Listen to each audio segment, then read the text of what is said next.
The weaponization of representation, they aren't diversifying stories, they're erasing history. From legendary heroes to real historical figures, traditionally white characters are systematically recast as black, while other identities remain untouched.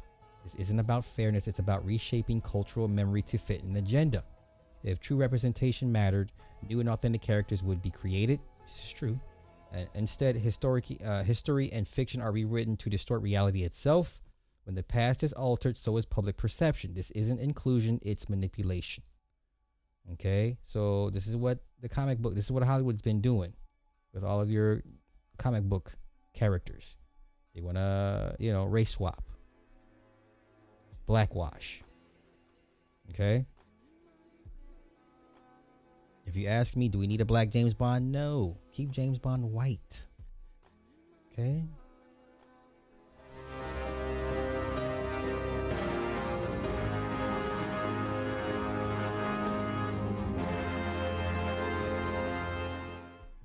Now some of these are unfair. Now I don't like this nitpicking with the Themyscirans, the Amazonians, Themyscira. I don't like the nitpicking, right? Because you're implying that there can only be white Amazons. Like, stop this. We all know Wonder Woman had a sister named Nubia. Okay, right? Let me see what other ones I don't care for. Yeah, I don't care for that Batwoman movie that got shelved that we'll never see because Warner Brothers put it on the shelf.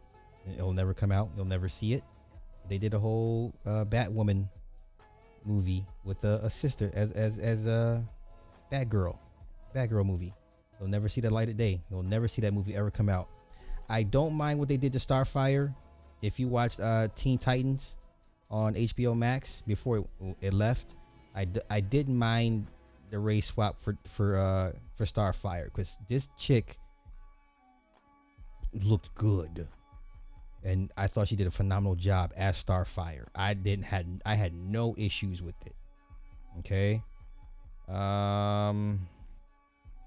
Of course, let's be honest, white folk lost their minds when Idris Elba was cast as Heimdall in the first Thor movie. Right? I had no issues with it, but it is what it is.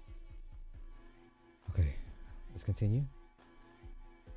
I don't think anybody complained about Jim Gordon in any of the Batman movies. With what's his name? Jeffrey Wright being Commissioner Gordon in the Batman movie. I don't think anybody would have any problems. Just like with Percy White from Superman, he's been cast as a black man twice. So in Zack Snyder's Man of Steel, it was Lawrence Fishburne, right? And then the second one with James Gunn's Superman, we got Lindell White or Percy White. Lindell White is cast as that character for Superman at the Daily Planet. So I don't issues with that. I didn't hear too many white folk complain about those picks because people are like, oh, Wendell's a fantastic actor. Oh, Lawrence is a fantastic actor. Okay, let's continue. Okay.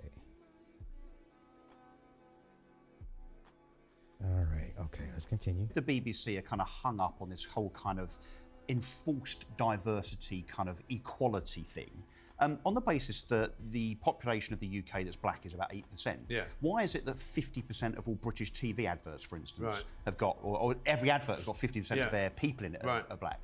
The same as this particular production that you're talking about, I bet it's not only 8% of the cast are black, I bet it's about 40 or 50%. Right, so why do we over-egg it in some exaggerated means of trying to force the point upon us that, guess what, there's black and Asian people. I kind of feel if it's sort of a total fiction and stuff, then anyone should be able to play any part. I mean, Shakespeare's time, you just had men. Women weren't allowed to act, so they were put on Fox and all the rest of it. Fine, whatever. That is part of acting in the sort of world of fantasy and make-believe. But when you're making something in the prism of teaching people about history, which this is an entertainment program, but it also has that element to it, accuracy is important. Can you imagine if someone turned around and said, oh, we're doing a big epic about Malcolm X and Liam Neeson is going to play him? That's a bit of a... But let's continue. All right. The porn pandemic. What was once condemned as destructive is now celebrated as empowerment and personal freedom. Porn has stripped intimacy of meaning, reducing human connection to nothing more than a dopamine hit. Love and partnership have been replaced with instant gratification, conditioning an entire generation to prioritize artificial pleasure over real relationships. This isn't just a bad habit, it's a weapon. Porn hijacks the brain's reward system, numbing ambition, isolating men, and dismantling their ability to build or lead. It kills drive, weakens relationships, and traps millions in a cycle of self-sabotage. A man lost in pleasure is a man who won't resist control. Mia Khalifa. Really extreme acts were what was popular, and that's why, being the #1 performer in the industry at the time, everyone wanted to make money off me, so they pushed me to do these things. And it just gets really extreme, like you were saying, abusive. I don't want to go into too much detail. Like, honestly, some of my experiences are really humiliating for me, and I wish that they never happened. There's stuff going on, like people getting pissed on, men are pissing inside of women's vaginas, assholes, down their throats. They're sorry. Oh, don't cry. Uh-oh. This is what y'all wanted, yeah. This is what y'all want. Y'all want to see women regret the decisions they've made. You want to see these women cry. Let's be honest. It makes a lot of men feel good to say, see, bitch, I told you. You should value your body. Let's be honest. A lot of guys want to see this from women. Regret, humiliation, right? Shame. Okay? I get it. I get it. I get it. It's a disgrace.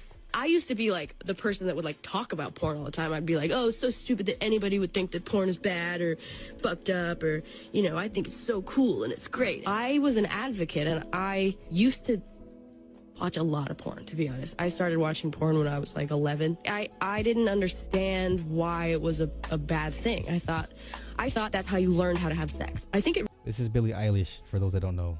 Billie Eilish. Let's continue. really destroyed my brain. I feel incredibly devastated that I was exposed to so much porn. I think that I had like sleep paralysis and these like almost like night terror / just nightmares because of it. I think that's how they started, because I would just watch abusive BDSM, and that's what I thought was attractive. It got to a point where like I couldn't watch anything else, like unless it was violent. I like didn't think it was attractive, and I was a virgin. I had never done anything. It led to problems. The first few times I, had sex, I was not saying no to things that were not good, and it's because I thought that that's what I was supposed to be attracted to. It's how so many people think that they're supposed to learn. It's how so many men think that they're supposed to be. I'm so angry that porn is so Okay, well, blame them people, lady. Blame them people.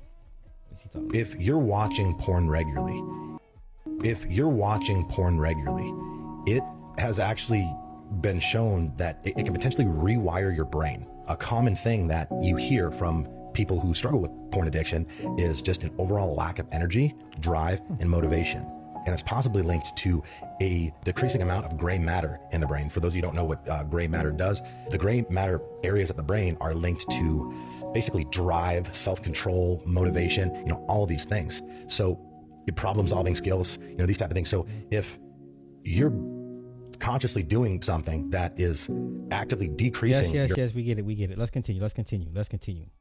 Feminism and a demonization of masculinity.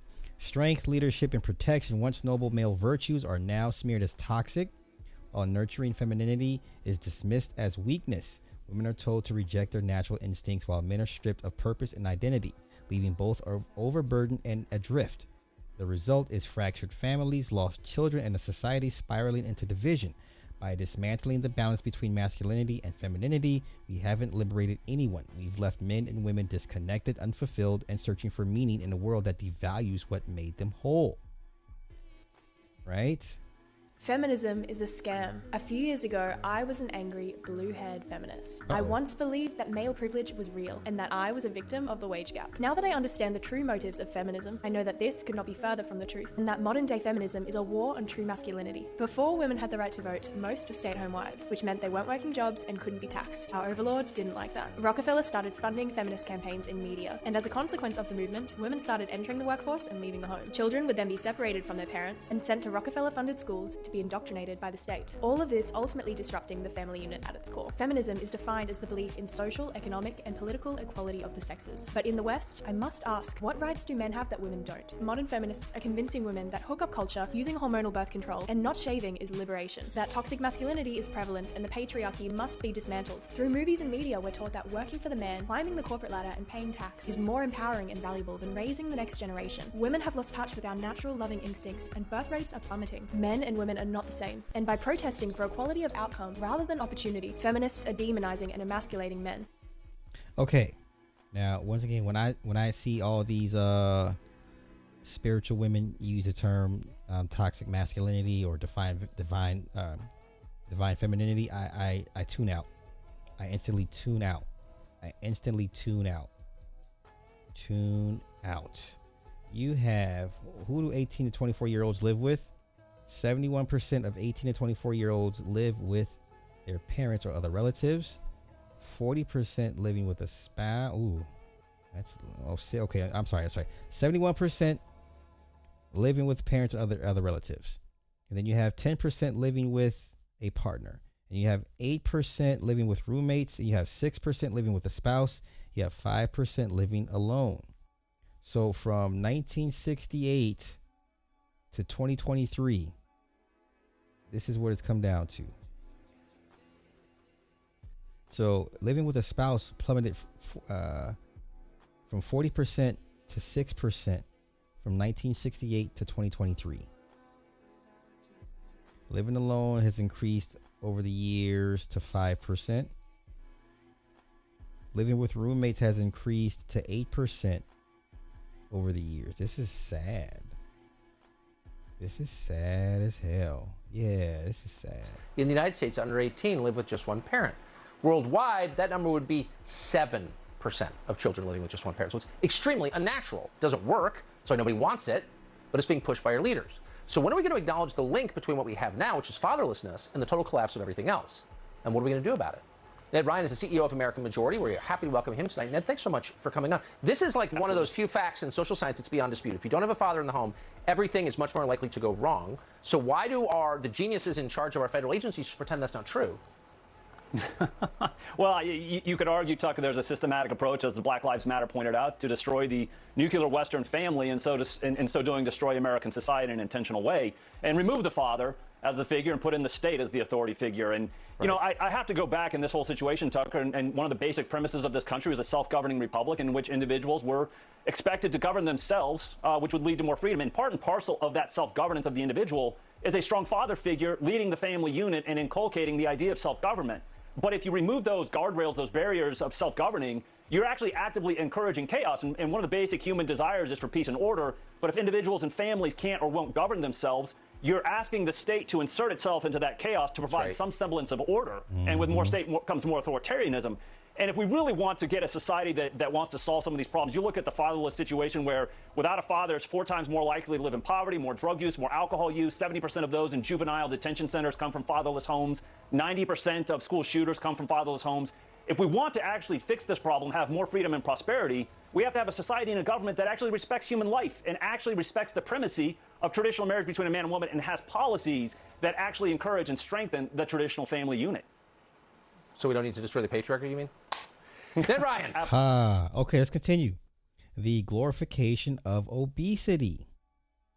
Movements like body positivity have twisted self-acceptance into a celebration of self-destruction. Obesity, once recognized as a serious health risk, is now reframed as just another form of wellness, ignoring its devastating toll: diabetes, heart disease, and chronic illness. What was once a push for health and self-improvement has been inverted into an excuse for dangerous habits. Now, we saw a bunch of men reject this, make fun of this, laugh at this, to this day still. But let's continue. This narrative doesn't empower, it normalizes sickness, discourages accountability, and feeds industries that profit from lifelong disease while sidelining real health. Right? This is back in the 60s. So obesity in America, it was at 11.9% in 1970 and has risen to 42.4% in the later 2010s.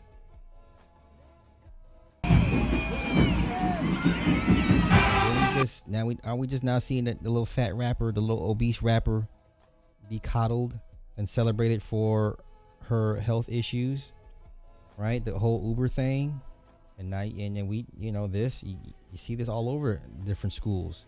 A bunch of overweight, obese cheerleaders. This is nothing. Listen, this is nothing new. This has been happening for a long time.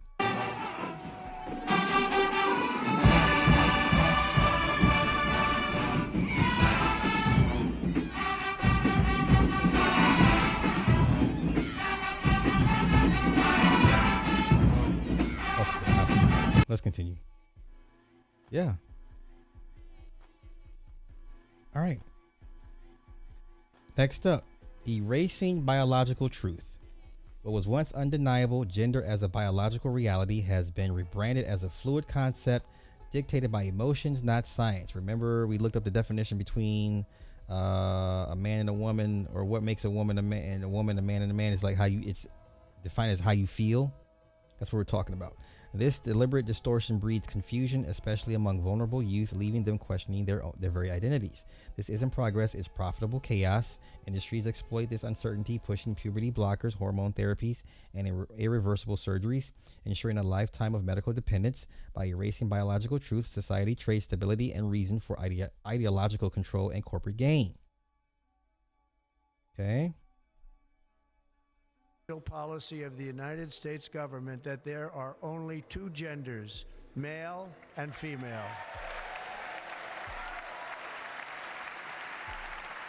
The sad part is it took a lunatic like Trump to get this thing back in order. Let's continue.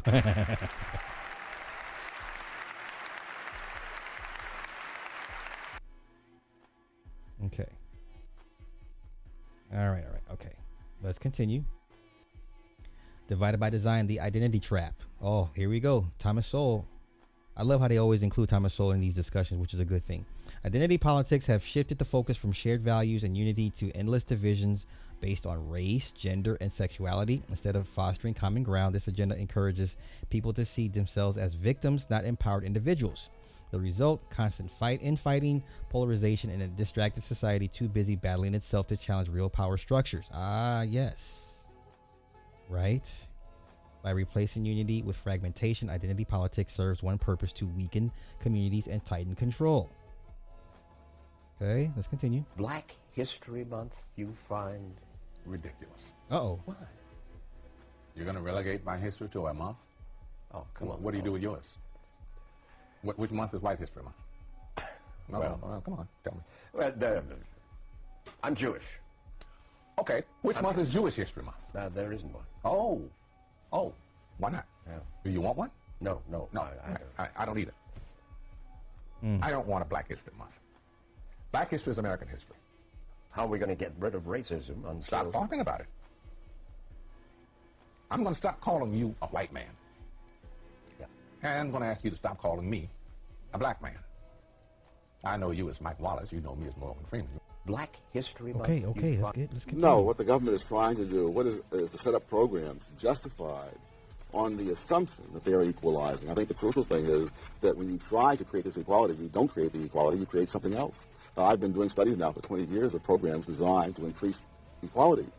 They increase inequality, because even when the programs are designed for disadvantaged groups, they help the affluent members of disadvantaged groups, while the lower members of those groups fall further behind than ever before. Right. And not just in the United States, in India, to some extent in Malaysia, the very same thing is happening. Okay. Does it bother you that there's no prominent African Americans in the White House itself? We have to stop believing in this illusion that because somebody is black, they represent my interests. We learned that lesson via Barack Obama, who was in the White House for 8 years and didn't do much for the black community. So I'm not interested in the color of people's skin. I'm interested in what they do and what they accomplish. I'm really interested in your perspective. Yeah. It is an administration that has more white men. I think that we have to stop believing that diversity is the color of people's skin, because that's an illusion that the left has sold, that somehow because somebody matches my skin color, because somebody matches my gender, they have my best interests at heart, and that is completely fallacious. Get out of there, Candace. Girl, get out of there. All right, the war on faith.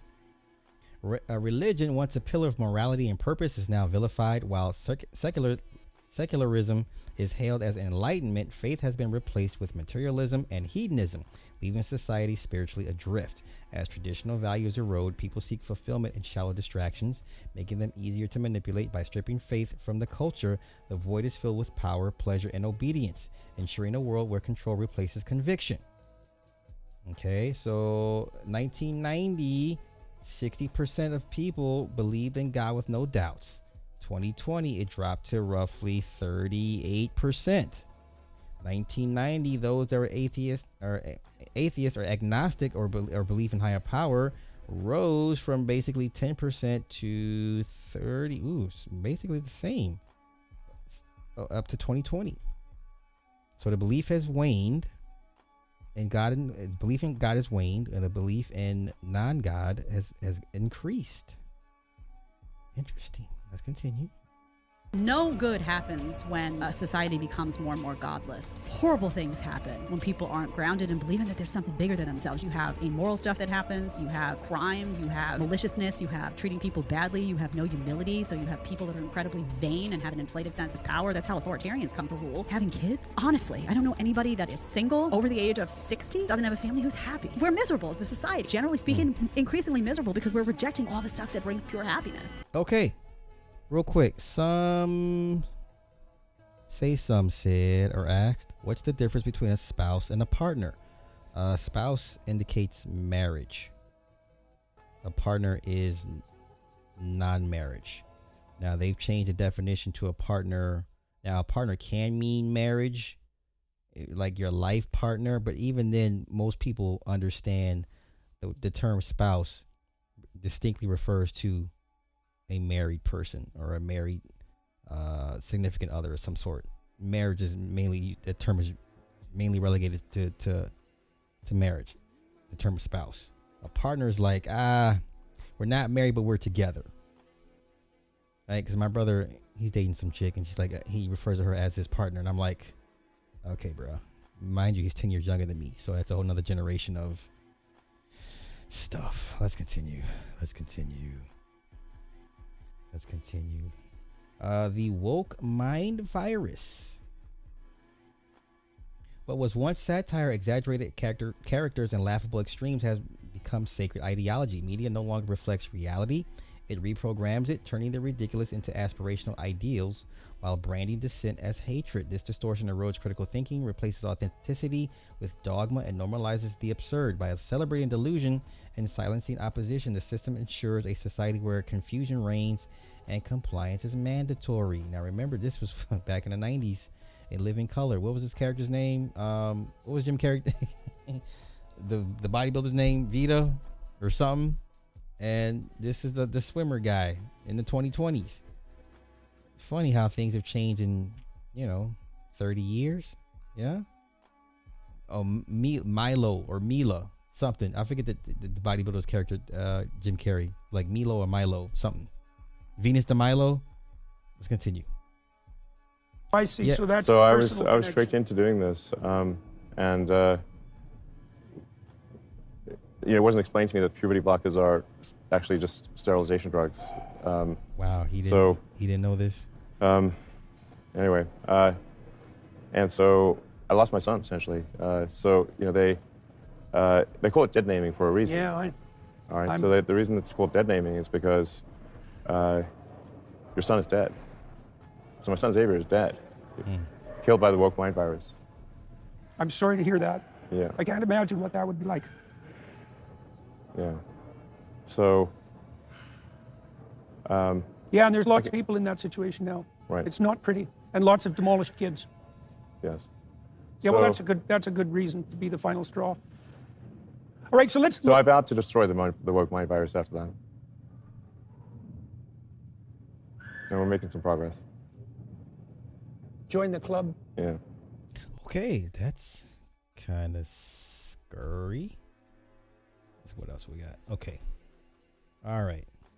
That's it. That's all Oz got. That is the weaponization of reality. This is how they've changed things for how we see things, how people under us, younger than us, see things. Vastly different. So